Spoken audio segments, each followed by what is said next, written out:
Hey guys, so I'm sitting here trying to think about like recapping my year, and there's a lot. Number one, I started making music when I was extremely depressed, anxiety, insomnia, loneliness, eating issues, and I'm not exactly there anymore. So now I have a little bit of a following, and music feels one, I have maintained my consistency, but it feels like to move ahead to the next part of this, like I have to do things instead of just doing things because I want to, which is a little bothersome because it's like if the fun leaves, then it's not the same and it takes away from the reason that I started. In 2 years, I have about 32 songs out, and I have more that I recorded, way more that I've written. And I feel like going into 2023 is not about it's not about making more music. It's about visibility. And what visibility means that you kind of have to look a certain way. At least I feel for females. Like J. Cole can totally go out there with just like a chain, black shirt. So can Jay-Z, and it works. That hasn't necessarily worked for females, but that's like what I want to play around with because like I'm not rich yet. I think of music as like hearing voices in my head, which I know sounds crazy, but it's like, where do I get all of this stuff from? And I read this book by Liz Gilbert called Big Magic, and she calls it like your genius, or like it could be like your God, whatever you want to say it is. So my genius is telling me that I need to scale down, and I'm scared. But like, what does I think I'm scared, and that's the reason why I procrastinate, which is what I came to right before I started recording this video. So you might be like, but Moni Meish, what is scaling down? I have my own apartment right now. I think that I need to get rid of my apartment because the money that I make, I shouldn't be paying rent. I should be putting it directly into music. So if I get rid of my apartment, like my rent is $1,580. My Con Ed winter is going to be like $300. I still don't know why I called Con Ed. They haven't given me a good reason. So I have $1,580 plus $300 plus my Wi-Fi and my cell phone bill. If I move back in with my mom, I'm cutting down all of that by half, which is money that I could be using to invest in my music. This is what I said I wanted to do, so I feel like it helps me to take it like more seriously.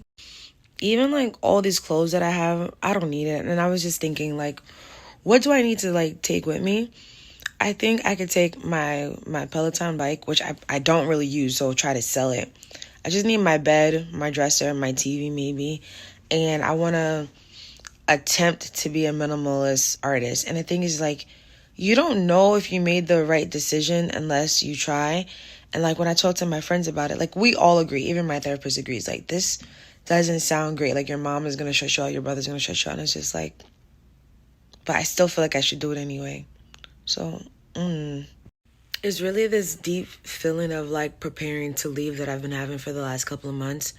And I haven't cleaned shit. I haven't done anything. I just look at it and then I lay down because I'm like, damn, I don't want to get rid of all my things. And I paid so much money for all of this. But spring cleaning, you have to like get rid of things to make space for other things. I've read Steve Harvey's book, Jump. I believe that's the book that he talks about, or maybe one of his videos where he talks about he had this old car and he wanted a new car, but his mom said, well, you need to get rid of that car that's out there on those bricks. And then when he got rid of that car, then he was able to get a new car. Maybe if I get rid of some of the things in my life, then I'll be able to open myself up to new things. But I feel extremely like stagnant right now. And it has to do with me being scared, which again, I just thought about this like right before I started this video. So what am I really scared of? Like, am I scared of doing my best? Am I scared of giving my all? I don't know. I would say that I feel like having an apartment is like holding me back. Cause I feel like the money that I put into this, like I didn't travel in 2022. I didn't go anywhere. But I'm like, my rent is like money that I could be using to like travel or like pay for different videographers. I have like different studio experiences. Even I found this beat last night. It was like $888. I'm like, I can't pay for that. But I'm like, damn, if I didn't pay rent, then I could afford it. The beat is fire. Like my producer could make it like something like really similar, but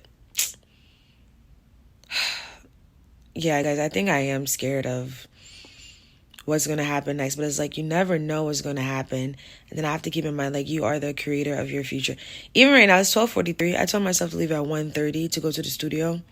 Then after, I'm going to see the Rockettes. I ain't even get out of bed. I got out of bed to turn my heat off and I got back in bed. So now I'm thinking, like, what are reasons that I have this apartment? One, because I feel like at this big age, I should have an apartment. But, like, nobody comes here to see me. Like, literally, nobody comes here to see me. No, like, my friends have been over a few times. My family in 2.5 years have probably been here, like, 3 times, if that. My mom's been here twice. My brother's been here 3 times. My little brother's been here twice. I don't know if there's really a point of staying here. Because it's like, if I move, then I have money to just go out and do things with my friends. A lot of times people are like, oh, let's do this thing. And I sit and I'm like, oh, I can't afford it.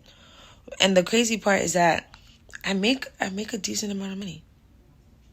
I'm doing okay. But I feel like I'm staying afloat like this. But I want to be like, just be able to walk through and not feel like I'm like halfway underwater. I want to travel more. I want to do things. I feel like I can't. And the crazy part, this is the biggest part though, the biggest part. So the biggest part is that I don't have responsibility, right? Like the apartment is my responsibility, right?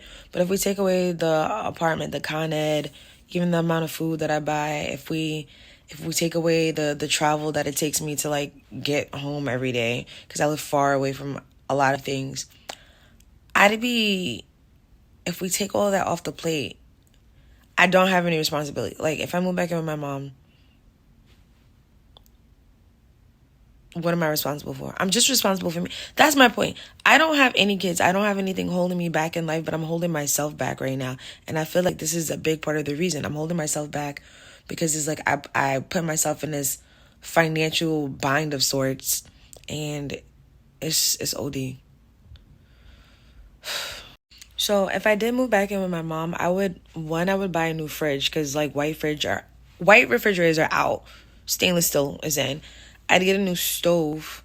That'll probably run me like $2,000 for both. It could be even less if I get something like on a cheaper end. I would probably redo the bathroom, but that's all cheaper than me having my own apartment. The only thing that's at play really is my mental health. But like, I thought my mental health was bad because I was getting my master's on the pandemic. Pandemic over, got my master's, I'm still mentally ill. So like, I have to remember that this is my life and I can do whatever I want, and nothing is keeping me here but myself, because I'm procrastinating, because I'm scared. So I also have this thing with my friends at work. They tell me that I kind of like punish myself. So I don't want to say, oh, I vowed to clean up and move out, because I don't know if I'm actually going to do that. But like, I need to make that decision and just like go with it, and then just keep it in mind. Like, if it doesn't work or whatever doesn't go the way that I want, then I can always change it back. I want to say, if you made it to the end of this, because it's going to be a long video I'm putting on like YouTube, like, thank you for listening to me. I feel like I needed to like talk to my therapist. I felt very deeply I needed to talk to someone. Like I wanted to call my brother, but he's at work right now. I feel like I needed to talk to someone, and YouTube videos, making them is like a part of me like saving my life. Making music is a part of me like saving my life, because I feel like it's an outlet for me. So thank you for getting this far. Like, share, subscribe, leave a comment, like tell me what you think. I am definitely going to read them, and I appreciate you. My name is Moni Meish. I do a million things. Most importantly, I am an artist. Check out my music, Spotify, YouTube, whatever you stream on. I should be there. If I'm not there, let me know. I'll figure out how to get there. And what I was saying is that I need to do my hair. It's been in for like 3 weeks now, over it. And like, even with me doing my hair, it's like, do I want to spend $200? This cost me like $130, I think. But it's like, should I spend $130 getting my hair done, or should I spend $130 like paying my Con Ed bill because I'm freezing, the heat's been on all day? Like, I think about things like that all the time. Or even like my birthday's coming up. Like, it would be nice to travel, but I'm thinking, should I pay my bills, or should I do X, Y, and Z? If there's nothing holding you back, that means that you are holding yourself back. Okay, I'm gonna stop now because I gotta get ready to go to the studio. Hopefully the song comes out fire. I got an idea, but I don't want to tell y'all what it is, because like, what if it don't work? I haven't even been inspired to like freestyle or write, but it's gonna be fire because it's the only thing I got. Okay, bye.